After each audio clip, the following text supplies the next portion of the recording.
تو جب کعبے کی چھت پر چڑھنے کی باری آئی پھر آقا مولا نے نگاہ مصطفیٰ ادھر کی پھر ادھر کی، حضور نے فرمایا وہ میرا بلال حبشی غلام کدھر ہے؟ اس نے مکے کے اوپر مجھ محمد عربی کے لیے نیچے زمین پر لٹا لٹا کے اس کو مارے کھائی، تو آج اگر کعبے کی چھت پر چڑھے گا تو بلال حبشی چڑھے گا۔ پھر جو بڑے بڑے اس وقت قریشی ایسے نہ پتہ ہے کہ متاثر سے نا بہت بڑے اس وقت کے بہت بڑے جاگیردار سماردار، تو وہ تھلے رہ کے نا تو وہ رونے لگے، انگلیاں وہ کاٹ رہے تھے، وہ لگا شکر ہے آج ہمارے باپ دادا ہمارے زندہ کوئی نہیں، جی آج اگر ساڑھے پیو دے دادا زندہ ہوتے نا اور وہ یہ دیکھتے نظارہ کہ ایک بلال حبشی جو نہ مکہ کے رہنے والے نہ مدینہ کے رہنے والے، قریشی بھی نہیں، ہاشمی بھی نہیں، سردار بھی نہیں، ہے بھی غلام، ہے بھی سیاہ فام، ہے بھی غلام، کہندے سن یہ آج اے نظارہ ہمارے باپ دادا دیکھتے تو خدا کی قسم دیکھتے ساتھ میں مار جانا، تو آیا نہ درد کیوں بد نصیبہ ہزارہ رنگاں بچھو گئے، تو حضور علیہ السلام کی عزت خاموش و پیرا دینا ہے، اور ہمارے باپ داداؤں نے بھی تو زندگیاں گزاری کہ نہیں گزاری تھی، اور جو ہمارے بزرگ بیٹھے ہیں کہ آج سے 10 سال اگر آپ پیچھے چلے جائیں تو کیا اس قسم کے دین کے اوپر حملے ہوئے؟ پچھلے 10 سالوں میں آقا و مولا کے 50 لاکھ سے زائد خاکے بن چکے ہیں، 50 لاکھ سے زائد خاکے یہ ریکارڈ کے اوپر جو موجود ہے، اس کے علاوہ جو چھپی ڈھکی یا جو ایسے جو ہوگی گستاخیاں وہ علیحدہ ہے، اور بابری مسجد جو ہے وہ بھی شہید کر دی گئی، اور میں اور آپ اللہ اور اللہ کے رسول کو کیا منہ دکھائیں گے کہ ہمارا جو قبلہ اول ہے مسلمانوں کے نزدیک تیسرا مقدس ترین مقام ہے، اور جو مسجد اقصی ہے جو آقا و مولا کے تبرکات میں سے ہے، مسجد اقصی کے اندر آقا و مولا حضور علیہ السلام نے امامت فرمائی، تمام انبیاء کرام نے آقا و مولا کی اقتداء میں آپ کی امامت میں نماز ادا کی۔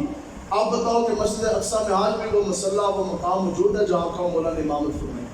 تو بتاؤ کیا مسجد اقصی آقا و مولا کے تبرکات میں سے نہیں ہے؟ آج ہمارا قبلہ اول بھی یہودیوں کے ہاتھ میں ہے، آج ہماری جو مسجد اقصی ہے وہ بھی یہودیوں کے ہاتھ میں ہے، آج اسلام کی بیٹی ہماری بہن ڈاکٹر عافیہ صدیقی وہ امریکی کی جیل میں، آج مسلمانوں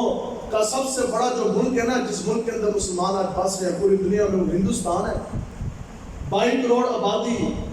ملک پاکستان میں کل آبادی 22 کروڑ ہے، جس میں کلیئر بھی ہے ہندو بھی کافر بھی نصرانی بھی، ہندوستان کے اندر بسنے والے مسلمانوں کی تعداد 30 کروڑ سے زائد ہے، کہ آج وہ سب سے بڑا وہ خطہ ارض وہ ملک جہاں مسلمانوں کی آبادی ہے، آج وہ ملک جو ہے وہ ہندوؤں کے ہاتھ میں، تو بتاؤ کہ ہم نے کیا منہ جو ہے وہ اللہ اور اللہ کے رسول کو دکھا، یہ جو آپ کے اوپر بیٹھے خدا کی قسم ایک تو آپ 100 مرتبہ حکومت دیں، یہ کبھی بھی نظام مصطفیٰ کا نفاذ نہیں کریں گے، لاکھ باری تجھے حکومت دو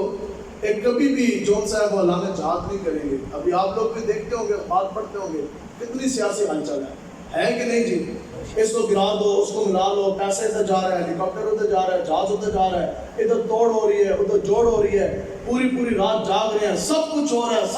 رہا ہے، وہاں سے بندہ جناب کراچی سے چلا 1200 قریب کلومیٹر طے کر کے بلاول جناب اسلام آباد پہنچا، اب جناب ایک اور دھرنا ہو رہا، ایک اور جناب لانگ مارچ ہو رہا، اب روڈ بند کیے جائیں گے، اب جناب اور جو سی ہے وہ کانفرنس کی جائیں گے، سب کچھ ہو رہا ہے، کس لیے ہو رہا ہے؟ ایک کرسی کے لیے، ایک اقتدار کے لیے۔ بتاؤ جب آقا و مولا کے عقیدہ ختم نے بہت کے اوپر ڈاکہ ڈالا، کیا ایک بندے کے بھی اندر کوئی حرکت برکت آئی؟ نہیں، لیکن جب کوئی نہیں اٹھا نا، ہمارے حضرت امیر المجاہدین فرماتے تھے کہ جب دنیا میں کوئی نہ اٹھا تو پھر حضرت امیر المجاہدین جن کا آدھا جسم حرکت کے قابل نہیں، پھر اللہ تبارک و تعالیٰ نے اس بندے کلندر کو لاہور سے اٹھایا، ویل چیئر پر بیٹھ کر آپ نے فیض آباد کی سرزمین پر سینہ تان کر آقا مولا کی عقیدہ ختم نبوت کے اوپر پہنا دیا، اور ایسا پہنا دیا کہ آپ فرماتے تھے کہ قیامت تک منکرین ختم نبوت اور ان کے جان ان کے حامیوں کو فیض آباد کا درد ان کے اندر سے نہیں جانا۔ یا رسول اللہ لبیک لبیک لبیک، یا رسول اللہ لبیک لبیک لبیک، خاصا تحریک لبیک کے دامن میں لبیک والے آج تک کبھی اگر انہوں نے لانگ مارچ کیا، کبھی دھرنا دیا، نہ کبھی ووٹ کی عزت کے لیے اور نہ کبھی کرسی کے لیے، نہ کبھی اقتدار کے لیے، لبیک والوں نے جب بھی میدان لگایا اور آئندہ بھی جب کبھی بھی لبیک والے میدان لگائیں گے، جان ناموس رسالت کے لیے مارچ کریں گے، تو ہمیشہ عقیدہ ختم نبوت کی پہرےداری کے لیے، ہمیشہ حضور علیہ السلام کی عزت ناموس کی حفاظت کے لیے، ہمیشہ جو ہے دین اسلام کی سربلندی کے لیے، کیونکہ ہمارا دستور ہمارا منشور صرف ایک ہی ہے کہ انہیں جانا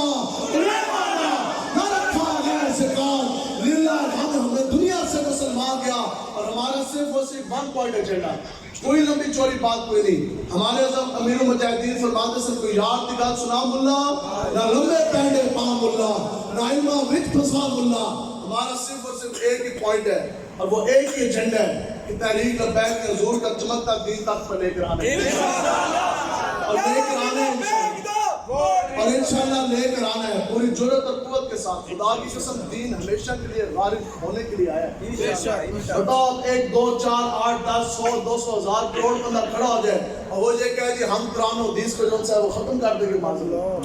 ہم دین اسلام کو جناب دبا کر ہم اوپر آ جائیں گے. نہیں, دین ہمیشہ کے لیے غالب ہونے کے لیے آیا ہے. بظاہر معاملات جو کچھ مرضی ہو, اس وقت کی بھی یزیدیوں نے یہ کہا تھا, انہوں نے کہا جناب سے راہ ہے, نہ کوئی سوشل میڈیا ہے, نہ کوئی سیٹلائٹ ہے, نہ کوئی واٹس ایپ, نہ کوئی فیس بک, نہ کوئی تصویر ہے, نہ کوئی کیمرہ ہے. انہوں نے کہا جناب بدتر ہی تو ہے, سمجھے, کربلا کے اندر کیا, انہوں نے کہا بدتر ہی تو ہیں, بس ٹھیک ہے ان کو جناب ذبح کر دیں, ان کو شہید کر دیں اور ان کی تدفین کر دیں, ان کا نام لیوا کوئی نہیں ہوگا. بتاؤ بظاہر تو یہی حالات بنے کہ انہوں نے کہا جناب بدتر ہے, نا بدتر تو جناب ان کو آپ شہید کر دیں بس. لیکن بتاؤ کہ میدان کربلا کے اندر جن بدتر کے سر تن سے جدا ہوئے وہ جیتے یا ہارے؟ بتاؤ میدان کربلا سے اسلام کو دوبارہ قوت ملی کہ نہ ملی؟ بتاؤ میدان کربلا امام حسین جیتے کہ ہارے؟ جیتے نا جی مار کا. ٹھیک ہے جی, یہ وہ بات ہے. یہ بظاہر جو بھی ہے معاملہ اس طرح نہیں ہے. اسلام کی یہ خصوصیت ہے, اللہ تبارک و تعالیٰ نے اسلام کو یہ شرف بخشا ہے کہ جب کبھی بھی اسلام کو دبایا جائے گا اسلام اور اوپر کے سامنے ہے. پچھلے 10 سالوں میں جتنا اسلام کو دبایا گیا, بتاؤ اسلام اور اوپر نہیں آیا. ہمارے حضرت امیر المجاہدین فرماندہ صاحب نے جو منڈے جو لڑکے پوری رات وہ موبائلوں کے اوپر جناب ٹی وی ڈرامے فلمیں تو اور کچھ چیزیں دیکھتے تھے. اب بتاؤ کہ پوری رات وہی لڑکے تاجدار ختم نبوت کانفرنس نہیں دیکھ رہے, قرآن و حدیث نہیں پڑھ رہے. ہمارے اپنے کتنے جاننے والے, کتنے ہمارے اپنے قریب تھے, کتنے ہمارے اپنے دوست جا رہے ہیں, اپنے محلے دار, کتنے ہمارے جاننے والے کہ لبیک کے آنے کے بعد جن کی داڑیاں بھی نہیں سب نیچے انہوں نے بھی داڑیاں رکھ لی. مجھے خود کتنے لڑکے ملے, مجھے کتنے بندے سالوں ملے, انہوں نے کہا کہ ہم نے امیر المجاہدین کا جو چہرہ دیکھا ہے. ہمارا اپنا ایک لڑکا ہوتا چلن کا, مجھے خود بتاتا ہے, کہتا ہے جی میں ایک بار انہوں نے تقریر سنی پرانے وقتوں کی بات, کہتا ہے جی جو میں کھڑا تھا پتہ نہیں کیوں یا میں کھڑے حضرت کی میں زیارت کر رہا تھا اور میں نے وہاں ہی قسم اٹھائی, میں کہ آج کے بعد داڑھی دھون سے نا وہ منڈانی کوئی نہیں ہے, پورے داڑھی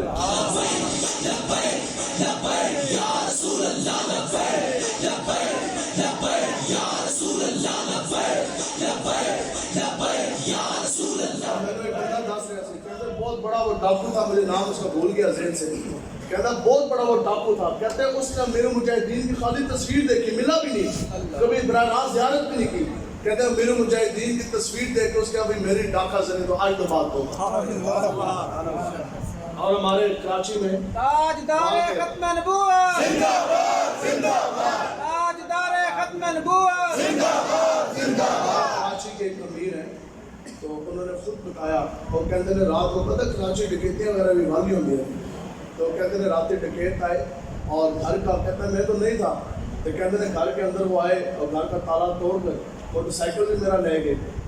کہتے ہیں جی موٹر سائیکل بھی میرا لے گیا, بلکہ آ رہے سن, کہتے ہیں میں رات آ رہے گھر تو گھر میں جیسے ہی پہنچنے لگا نا گیٹ کے اوپر ڈکیت کھڑے سب نا جناب میں نے کہا موٹر کاٹ سارا کچھ پیسے بھی کاٹ گئے, تو میرا انہوں نے موبائل بھی نکال لیا, موٹر سائیکل بھی وہ میرا لے گئے. کہتے میں آ گیا, میں چلو کی ہو سکتا ہے. کہتے ہیں اگلے دن بیل بجی تو بندہ باہر کھڑا, تو بندہ میں آ کے ملا, کہتا جی میں غلط ہوں, کرنی ہے تو کہ تھوڑی اپنی مرضی ہے, تسی مینوں سزا دو یا چھوڑ دو. تو میں کہا جی کون, کہتا جی میں وہ ڈکیت ہوں جنہوں نے رات کو ڈکیتی کر کے آپ کا موٹر سائیکل اور موبائل اور پیسے دیے. تو یہ آپ کا موٹر سائیکل ہے, یہ موٹر سائیکل بھی تسی لے لو, یہ آپ کے پیسے نکلے, یہ پیسے بھی آپ کی امانت, اے تہاڈا موبائل ہے, اے موبائل بھی تسی لے لو. تو کہتے ہیں میں حیران کن ہوا, میں کہا جناب خیر ہے ایک اس طرح. کہتا جی میں نے آپ کا جب موبائل دیکھا تو اوپر نا بہت بڑے کوئی ولی کامل لگ رہے تھے, میرے مجاہدین کی تصویر سے, ایک جانتا بھی نہیں تھا. اور کہتا میں نے نہیں پتا یہ کون ہے, یہ بابا جی یہ کون ہے, اتنے یہ مولوی صاحب مولانا صاحب کون ہے. ٹھیک, کہتا ہے صرف اور صرف حضرت امیر المجاہدین کی اس نے موبائل پہ تصویر دیکھی, تصویر دیکھنے کے بعد خدا کی قسم کہتا وہ آیا, اس نے میرا موبائل بھی دے دیا, پیسے بھی دے دیے اور موٹر سائیکل بھی واپس لوٹا دیا. تو یہ وہ بات ہے جو اللہ کا ولی ہوتا ہے, اس کی سب سے بڑی نشانی یہ ہے کہ اس کا چہرہ دیکھ جانے سے رب کی یاد آ جاتی ہے۔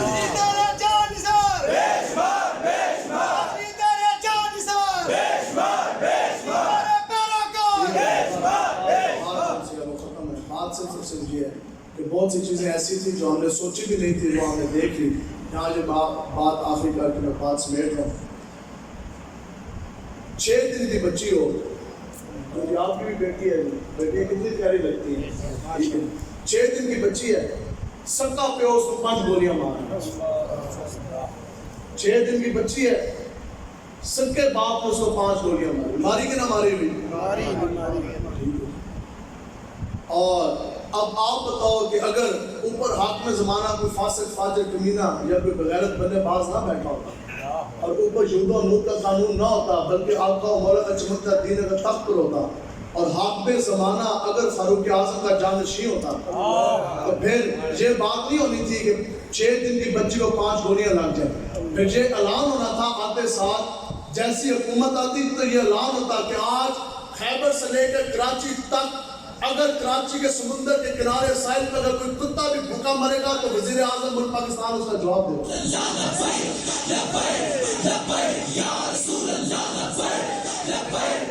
لیکن یہ بات تو دین کی برکت سے ہی ہو سکتی ہے نا جی۔ صدارت وزارت ملک پاکستان، اسلام آباد سیکریٹریٹ اور قومی اسمبلی، نیشنل اسمبلی، صوبائی اسمبلی، سینٹ، پارلیمنٹ، یہ سب کچھ ہے تو یہ آقا و مولا کے نیلین کی وجہ سے۔ آج ہم مسلمان نہیں، کوئی کافر بھی ہے، خدا کی قسم پوری دنیا میں کوئی بھی انسان ہے، سر کے بال سے لے کر پاؤں کے ناخن تک اگر ہم صحیح سلامت ہیں تو یہ فقط حضور کے نالین شریف کا صدقہ ہے۔ ایسی بات ہے یا نہیں ہے؟ ہماری اگر شکلیں بھی سلامت ہیں تو یہ بھی حضور کی وجہ سے ہے۔ تو یہ بات جب بھی بنے گی تو حضور کے دین کی ہی وجہ سے بنے گی۔ نظام مصطفیٰ ہی ایک وہ قانون ہے، ایک وہ نظام ہے جس کی وجہ سے کسی کی حق تلفی نہیں ہوگی، ظالم ظلم نہیں کر سکے گا۔ آج یہ کہتے ہیں جناب آپ لوگ بیک والے، آپ انتہا پسند اور آپ تو متشددان ہیں، آپ کی حکومت آ گئی، آپ نے تو جنگ چھیڑ دینی ہے، آپ نے تو کاٹ کے رکھ دینا ہے۔ ہم نے کہا ہم نے نہیں کاٹنا، یہ تو اللہ کا قانون ہے کہ جب چور چوری کرے گا تو اس کا ہاتھ کاٹا جائے گا۔ یہ تو حضور نے خود فرمایا کہ میری بیٹی آج اگر فاطمہ بھی ہوتی تو آج اس کا بھی ہاتھ کاٹتا۔ سمجھانا مقصود تھا نا۔ نہیں تو حضرت فاطمہ تو وہ ہیں کہ جب اہل محشر ہوں گے نا تو پھر عرش کی گہرائیوں سے یہ آواز آئے گی، جب لوگ بغیر کپڑے میں ہوں گے نا، پوری کائنات کھڑی ہوگی، تو اس وقت ندا دینے والا یہ ندا آواز دے گا کہ عالم محشر پر جتنے بھی لوگ کھڑے ہو اپنے سروں کو جھکا لو اور نظریں بچھا لو۔ کیوں کہ فاطمہ بنت محمد کا گزر ہونا ہے۔ 70,000 سے زائد گوریں ہوں گی جو حضرت فاطمہ رضی اللہ تعالیٰ عنہ کو اپنے گرد اس طرح لے کر نا اپنے حلقہ بنا کر بجلی کی تیزی سے بھی زیادہ اس طرح وہ گزر جائے گا۔ تو حضور نے سمجھانے کے لیے، یہ بتانے کے لیے کہ عدل و انصاف کے نظام مصطفیٰ میں اسی طرح ہی ہے، تو یہ جب بھی بات بنے گی نظام مصطفیٰ سے بنے گی۔ لیکن نظام مصطفیٰ کب ہوگا؟ بنی گالہ کے کئی سو کنال کے مکان کے اندر رہ کر نظام مصطفیٰ کا نفاذ نہیں کیا جا سکتا۔ بنی گالہ کے کئی سو کنال کے کوٹھی بنگلے کے اندر رہ کر نظام مصطفیٰ کا نفاذ نہیں ہو سکتا۔ اندرون بیرون کاروبار بنا کر نظام مصطفیٰ کا نفاذ نہیں ہو سکتا۔ کیوں؟ حضور کے دین کا نفاذ اپنے آپ سے ہوتا ہے، لوگوں کی گردنوں سے نہیں ہوتا۔ حضرت عمر بن عبدالعزیز جو تو آپ حاکم زمانہ بنے نا، خلیفۃ المسلمین، ابھی آپ حلف اٹھا کے آپ گھر نہیں پہنچے تھے، گھر پہنچنے تک آدھا جو ہے وہ نظام مصطفیٰ کا نفاذ ہو چکا ہے۔ اور آپ کی جو بیوی ہے گھر والی حضرت سیدنا حضرت فاروق اعظم کی اولاد میں سے ہیں، بادشاہوں کی بیٹی ہیں، شہزادی ہیں بہت بڑی، پوری زندگی ناز کے ساتھ اور جناب دولت کے انبار میں گزری، اور اس وقت بھی آپ کی بیوی کے پاس اس وقت بھی بے تحاشا سونا اور جناب پیسوں کے انبار تھے۔ تو جیسے آپ پہنچے، آپ نے گھر میں سامنے اپنی بیوی کو بٹھایا۔ آنند فرمایا میں یہ چاہتا نہیں تھا، لیکن آج حضور کی امت نے مجھے خلیفۃ المسلمین بنا دیا۔ اب میں تیرے سامنے وقت کا حاکم خلیفۃ المسلمین امیر المومنین بیٹھا ہوں، فیصلہ تو نے کرنا ہے، یا تو اپنی دولت رکھ یا عمر بن عبدالعزیز کو رکھ۔ حالانکہ اب اگر تم نے میرے نکاح میں رہنا ہے تو یہ ساری دولت اٹھا کے حکومت کے جو ہے نا وہ جو فنڈ ہے اس میں تم جمع کراؤ۔ تو کہاں سے دین شروع ہوا؟ آپ کے گھر سے شروع ہوا۔ ایک کہتے ہیں نہیں جی دین جو ہے وہ لوگوں کی گردنوں سے شروع ہوتا ہے، تو اس طرح نہیں ہے۔ دین کی برکت کیا ہے؟ وادی تہامہ ہے۔ حضرت فاروق اعظم وادی تہامہ تو گزرے تھے، بیٹھ کے رون لگ گئے اور بچوں کی طرح پلک کے رونے لگ گئے۔ ساتھ جو سے ہیں وہ وزیر و مشیر بھی ہیں، اور کہنے لگے جناب فتوحات کا دور ہو رہا ہے، ہر جگہ عدل و انصاف کا جو ہے وہ قائم ہو چکا نظام، اور روزانہ کئی فتوحات ہو رہی ہے، اور کسی جگہ پہ مسلمانوں کو پریشانی کو نہیں، وہ بڑا فلاح اور بہت بڑا کامیابی کامرانی والا دورہ تھا۔ مسلمان 36 لاکھ مربع میل پر حاکم تھے، اور پیسہ بھی تھا، سب کچھ تھا، کوئی پریشانی نہیں تھی۔ تو وزیرہ مشیرہ نے پوچھا، انہوں نے کہا جناب کوئی خاص کوئی بری خبر بھی نہیں ہے، ان حالات میں خوشحالی بھی ہے، ہریالی بھی ہے، تو پھر آپ کیوں رو رہے ہیں؟ تو آپ نے پتہ کیا فرمایا؟ آپ نے فرمایا کہ مجھے آج سے کچھ سال پرانا عمر یاد آ گیا۔ آپ نے فرمایا کہ یہی علاقہ تھا، یہی بستی تہامہ تھی، میں اپنے باپ خطاب کے ساتھ یہاں سے گزرا، ہمارے پاس 5 اونٹ تھے، پھر میرے پیو نے مجھے کیا عمر یہ 5 اونٹ سیدھے کر کے کھڑے کر دو۔ آپ نے فرمایا میں عمر وہ ہوں کہ میں 5 اونٹ بھی سیدھے نہ کھڑے کر سکا۔ پھر میرے باپ خطاب نے مجھے پیٹا اور مجھے کہنے لگا کہ عمر اتنے بڑے عربی سردار خطاب کے بیٹے ہو جانے کے باوجود تم سے 5 اونٹ بھی نہیں کھڑے کیے جا سکے۔ آپ نے فرمایا کہ عمر تو وہی تھا جس سے 5 اونٹ بھی سیدھے کھڑے نہ کیے جا سکے۔ آپ نے فرمایا یہ تو حضور کی نظام کی برکت ہے اور حضور کی غلامی ہے، اور نظام مصطفیٰ کی یہ برکت ہے کہ آج 36 لاکھ مربع میل کی حکومت ہے، لیکن جرأت نہیں ہے کہ کوئی ایک بندہ بھی کسی دوسرے کا حق کھا سکے، کوئی ایک ظالم بھی کسی کے ساتھ ظلم کر سکے۔ تو حضرت عمر فاروق اپنے بارے میں خود فرماتے تھے، آپ فرماتے تھے کہ حضور کے دین کی برکت سے میں فاروق اعظم وہ ہوں کہ جس نے روئے ارض زمین کے اوپر حق اور باطل کے نکھیڑ کر کے دکھایا۔ جب بندہ حضور کا غلام ہونا تو پھر حضور اپنے غلاموں کی خود شان بیان کرتے ہیں۔ اتنے بڑے حاکم ہو جانے کے بعد پھر فتوے یہ نہیں رکھتے کہ یہ یہودیوں کا ایجنڈا ہے، یہ نصرانیوں کا ایجنڈا ہے، یا جو کافروں کا ایجنڈا ہے، یہ تو اسلام کچھ پالیسی پر عمل درآمد کرنے والا یہ واشنگٹن ڈی سی کا غلام ہے، نہیں۔ حضور کے جب غلام ہو تو پھر سنیں، حاکم بنے حضرت فاروق اعظم بھی، حضرت ابوبکر صدیق بھی، اور حضور نے ان کی شان کیا بیان کی کہ حضور کو نہیں پتا تھا کہ ان دونوں نے امیر المومنین خلیفۃ المسلمین بننا پتا تھا، اس لیے حضور نے فرمایا، آقا مولا نے فرمایا کہ مجھ محمد عربی کے 4 وزراء ہیں، 2 آسمانوں میں جبرائیل اور میکائیل، 2 زمینوں میں ابوبکر اور فاروق اعظم۔ یہ ہے جی اس وقت کے صدر، یہ ہیں اس وقت کے وزیر اعظم، یہ ہیں اس وقت کے خلیفۃ المسلمین امیر المومنین۔ کہ حضور نے فرمایا کہ جہاں سے عمر گزرتا ہے اس راہ سے شیطان بھی نہیں گزرتا۔ آج دے جڑے ہیں نے کتے بیٹھے، شیطان نے نہ بھی آنا ہو، جہاں سے یہ گزرتے ہیں شیطان ادھر آتا ہی آتا، بلکہ شیطان نہ بھی آئے یہی کافی ہے، شیطان نہ بھی آئے یہی کافی ہے۔ وزیر آباد میں تقریر کر رہا اور ادھر میں نے کہا جناب ہم کئی علاقوں میں جاتے ہیں اور یہ تقریر میں یہ بات کرتے ہیں کہ اب یہاں بھی بات کر رہے، کوئی آپ میں سے کوئی بندہ اٹھ کے یہ کہہ دے کہ جدو دے اے آئیں گے کوئی ہماری جان میں برکت ہو، مال میں برکت ہو، وقت میں برکت ہو، نہیں، بالکل ہر جگہ پہ کوئی روح رحمت کوئی نہیں، کوئی برکت کوئی نہیں۔ کیوں؟ علماء کرام نے یہ بات فرمائی ہے کہ جدو حق میں زمانہ جب ظلم پہ اتر ہے تو اس کی نوست صرف رایا تک نہیں جاتی، اس کی نوست خدا کی قسم جانوروں کے تھنوں تک بھی جاتی ہے۔ مال ڈنگر میں کسی کی برکت ہے تو ہو بتا دو، پہلی جی منجا جناب 15 کلو دودھ دیں دیا سن، وہ بھی سن کے 7 کلو کا آ گیا۔ پہلے بکریاں جناب ساری 2 والی سنیاں سن تو وہ بھی آج جیسے سوری ہے، نہیں تو جناب بیماریاں لگ گیا، برکت رہی کوئی نہیں۔ تو پیسے پہلے جو 10,000 میں برکت تھی ابھی لاکھ روپے کے اوپر بھی برکت نہیں ہے۔ کیوں کہ تیرے در سے یا جو پھرتے ہیں پھر در بدر جو اور پھر کے گلی گلی تباہ ٹھوکریں سب کی کھائے کیوں، عقل جو دل کو دے خدا تیری گلی سے جائے کیوں۔ یہ بے برکتی اسی وجہ سے ہے۔ تو وہ بابا جی اور بڑے نظر آ لے اور بڑے روحانی بابے نے، لیکن ہاں جی کوئی ہے صاحب میں سے کھڑا ہو کے جو کہہ سکے کہ ہاں جی ہمارے گھر میں یا جسم میں یا جان میں مال آل اولاد میں گھر بار میں برکت ہے، کاروبار میں۔ تو بابا جی نے پتہ کیا فرمایا؟ انہوں نے کہا جناب گل یہ ہے جدو تو اے منوس آئے نے پہلے کوئی خواب چنگی آ جاتی سی ہوتے وہ بھی کوئی نہیں آتی، ٹھیک ہے؟ اس لیے ہم آپ کو سمجھا سکتے ہیں، آگے مرضی آپ کی ہے، آگے مرضی آپ کی ہے، کوئی زور زبردستی نہیں ہے، ہر بندے کی اپنی قبر ہے۔ البتہ یہ ہے کہ کوئی ہمارے ساتھ چلے یا نہ چلے، ہم نظام مصطفیٰ کے نفاذ سے 1 انچ بھی پیچھے ہٹنے والے نہیں۔ آپ پسند کہے، کوئی ہمیں دہشت گرد کہے، کوئی ہمیں داعش کہے، ہمیں جو کچھ مرضی کہے، 1000 اور تانے بھی ہم سہنے کے لیے تیار ہیں، لیکن دامن مصطفیٰ ہم چھوڑنے والے کوئی نہیں۔ ٹھیک ہے؟ تو رحمت اللہ عالمین یہی ہے، رحمت اللہ عالمین یہ نہیں ہے جو آج اوپر بیٹھ کے تشریح کرتے ہیں۔ کیا یہ رحمت اللہ عالمین ہے کہ جو بندہ کسی کی ماں بہن بیٹی کی عزت لوٹ لے اس کو کچھ نہ کہا جائے؟ یہ کہتے ہیں کہ اسلام امن کا درس دیتا ہے، اسلام امن کا یہ درس دیتا ہے کہ ڈاکو آ کے پورا گراؤنڈ لوٹ کے چلے جائیں تو ان کو کھلی چھوٹ ہے، اگلے دن اگلا گاؤں لوٹے، اس سے اگلے دن اگلا گاؤں لوٹے۔ یہ کہتے ہیں جناب لبیک والے آپ لوگ جنگ چھیڑ دیں گے، جنگ چھیڑنا تو اللہ اور اللہ کے رسول کا حکم ہے، ظاہری بات ہے ہم نے تو علم بلند کرنا، ہم نے تو جنگ چھیڑنی۔ نظام مصطفیٰ جب آئے گا تو پھر ظالم کو کھلی چھوٹ نہیں ہوگی۔ رحمت العالمین یہ ہے کہ جب نظام مصطفیٰ آئے گا تو پھر ظالم کا ہاتھ جو ہے وہ روکا جائے گا، پھر کفر کو لگام ڈالی جائے گی، پھر باقی مسجد اسی جگہ پہ دوبارہ تعمیر کرائی جائے گی، پھر اسلام کی بیٹی ہماری بہن ڈاکٹر عافیہ صدیقی پر ہاتھ کرایا جائے گا، کیوں جی؟ اور پھر قبلہ اول مسجد اقصی کو بھی انشاءاللہ یہودی شکنجے سے چھڑایا جائے گا۔ اس وعدے کے ساتھ اور اس یقین کے ساتھ بات ختم ہے کہ جان جاتی ہے تو چلی جائے، آقا و مولا کی غلامی کے عذاب نہ جانے پائیں، اس وجہ سے پوری جرأت کے ساتھ پوری قوت کے ساتھ آپ لوگوں نے دین کا پہرا دینا ہے، دیکھ لیں انشاءاللہ اتفاق اتحاد کے ساتھ خدا ہے۔ ٹھیک ہے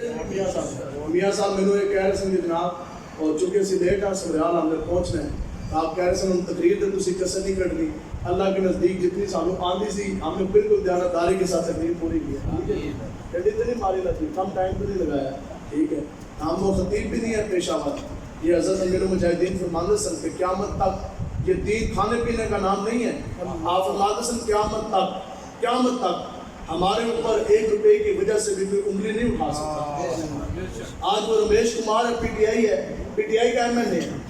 4 سال ان کے ساتھ رہا ہے، عمران خان نے اس کو خود منتخب کیا، آج ہیں آپ تو ہمارے ساتھ ہیں، آپ ہمارے آنکھوں کے تارے ہیں، 4 سال پی ٹی آئی کے ساتھ رہا، آج عمران خان کے ساتھ بیٹھے، اس کے اپنے نمائندے نے یہ بیان دے دیا، اس کا یہ جو ہے نا رمیش کمار ایم این اے عمران خان کو چھوڑے رمیش کمار نے، آپ ان کی ترجیحات دیکھیں اور آپ یہ سمجھتے ہیں کہ یہ ہمارے سکے ہیں، تو اس کے اپنے ایم این اے شہباز گل نے بیان دیا، دونوں ٹی وی پہ آمنے سامنے آگے، اس نے کہا یہ تو رمیش کمار یہ تو وہ ڈاکٹر ہے جو کینسر کی جعلی ادویات بیچتا رہا، لیکن جب تک وہ 4 سال آپ کے ساتھ رہا اس ویلے نے تو گل کوئی نہیں کی تھی، اس وقت تک تمہیں خیال نہ آیا کہ کینسر کے اندر ایک بندہ مرض کے اندر مبتلا ہے، ٹھیک ہے، تو اس کو جعلی دوائی کیوں دی جا رہی ہے؟ لیکن بات یہ ہے کہ کون والے بھیج بھی تھے، خان والے بھیج تھے، کارروائی تو آج بھی اس کے خلاف نہیں ہوئی، اب کارروائیاں ان کے خلاف ہونی بھی نہیں ہیں، کارروائیاں تب بھی ہوں گی جب نظام مصطفیٰ کا ٹھیک ہے نا۔ تو امیر المجاہدین آپ فرماتے سے کہ ہمارے اوپر کوئی انگلی 1 روپے کی وجہ سے بھی نہیں اٹھا سکتا، کیوں نہیں کوئی اٹھا سکتا لبیک کے اوپر؟ لبیک کا 10 سال کا کارکن بھی اربوں کروڑوں روپے کے اوپر بنا خریدا جا سکا، لبیک کا کارکن کوئی نہیں خرید سکا، کیونکہ نظریہ اور حضور کی غلامی اور ایمان کے سودے نہیں ہوتے، اور یہی آپ کی برکت ہے کہ آپ کی جماعت کے کارکنان، آپ کے شاگرد، آپ کے مریدین بھی وہ ہیں، ہمیں بھی آپ کی تربیت کی برکت سے یہ دین کی برکتیں ہیں، امیر مجاہدین کی یہ تربیت ہے کہ آج بھی پہلی باری جیسی تصور آئے کوئی نہیں ہے، مختلف علاقوں میں جاتے ہیں، خدا کی قسم کوئی ایک بندہ ہمارے اوپر جو یہ نہیں اٹھا سکتا کسی اور مولویاں کہ ہم نے کبھی کسی سے ایک پیسے کا بھی مطالبہ کیا، اشارتاً کرایتاً بھی آج تک کسی نے نہیں کیا کہ جناب 150 روپے کا پیٹرول ہو گیا، ہم نے آنا ہے، ہم نے جانا ہے، نہیں، کروں تیرے نام پہ جہاں فدا، بس ایک جہاں تو جہاں فدا، تو جہاں سے بھی نہ جی برا، کروں کیا کروڑ جہاں پہ، یہ تو بات بھی نہ ہوئی، اور جو بات میں بات اکثر یہ کرتا ہوں کہ جو مولوی صاحب، جو پیر صاحب، جو ناط خواں صاحب جو حضور کے دین کے لیے اپنے جیب سے پیٹرول نہیں لگا سکتے نا، وقت آنے پر خدا کی قسم وہ کبھی بھی حضور کے دین کے لیے اپنے خون کا نذرانہ بھی نہیں دے سکتے، تو وہی بات ہے کہ حضرت فرماتے سر کہ آج ساٹھے نال کھلو جاؤ، کل تانوں ساڑھے جہاں بھی کوئی نہیں ملے، ٹھیک ہے جی۔ تو آج جب بیگ کے ساتھ کھڑے ہوں حضرت امیر مجاہدین نے پیر حاجی پیر صاحب، تو آپ دے والد گرامی حضرت خواجہ آدم حضرت خواجہ صادق صاحب رحمۃ اللہ تعالیٰ نے گلار شی صاحب، ایک بندہ آیا انگلینڈ تو تازہ آندے نال اس نے بہت بڑی کوئی وہاں سے گاڑی ساتھ لے کے آیا، اس وقت کی سب سے بڑی گاڑی ہونی ہے کہ مہنگی ترین، تو 0 میٹر گڈی سی، نال کاغذ بھی تے چابیاں بھی، تو خواجہ صاحب نے آ کے ملیا، تو آ کے